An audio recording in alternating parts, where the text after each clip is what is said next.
अस्सलाम वालेकुम। इस वीडियो में बात करेंगे ट्राइकोमोनस की। अब जो ट्राइकोमोनस वजाइनैलिस है, इट बेसिकली कॉजेज ट्राइकोमोनियसिस। इसकी इंपॉर्टेंट प्रॉपर्टीज़ क्या हैं? It is a pear shaped organism with a central nucleus and 4 anterior flagella. इसकी इन्होंने फिगर यहाँ पे दिखाई हुई है, इस तरह का लग रहा होता है जो ट्राइकोमोनस वजाइनैलिस है कि सेंट्रल न्यूक्लियस है और 4 एंटीरियर फ्लैजिला होते हैं। पेयर शेप्ड ऑर्गेनिज्म होता है। It has undulating membrane which extends about 2/3 of its length. और इसकी चीज़ एक याद रखनी कि it only exist as a trophozoite. इसकी कोई सिस्ट की फॉर्म नहीं होती, सिर्फ ट्रोफोजॉइट वाली फॉर्म होती है। पैथोजेनेसिस की क्या है कि it is transmitted by sexual contact. Since it is transmitted by sexual contact, इसीलिए इसकी कोई सिस्ट वाली फॉर्म नहीं होती कि जिसको एनवायरनमेंट में सर्वाइव करना हो।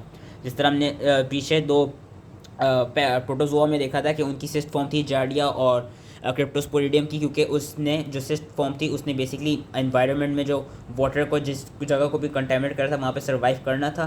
लेकिन यहाँ पे कोई इस तरह सर्वाइवल वाली स्टेट नहीं होती जो हमारे पास ये जो ट्रोफोसिस, वहाँ पे कोई सर्वाइवल वाली फॉर्म नहीं होती इस जगह पे। तो इसलिए क्या कहते हैं, there is no need of a durable cyst form. It is transmitted by sexual contact. और जिनकी प्राइमरी लोकेशन होती है ना ऑर्गेनिज्म की, it is either vagina in females और prostate in males and it is only found in humans. ये चीज़ की याद रखनी है। और ये देखा गया है कि इसमें ज़्यादातर जो इवन तो मेल्स को भी अफेक्ट करता है, लेकिन ज़्यादातर फीमेल्स को अफेक्ट करता है। एंड उन फीमेल्स को which are sexually active and in their 30s, इन फीमेल्स को ज़्यादातर ये वाली डिजीज़ क्या कहते हैं, ये वाला जो प्रोटोजोआ है ज़्यादातर अफेक्ट करता है। और क्लिनिकल फाइंडिंग क्या है? फीमेल्स में क्लिनिकल फाइंडिंग ये देखी गई है कि it causes watery foul smelling greenish vaginal discharge which is accompanied by itching and burning.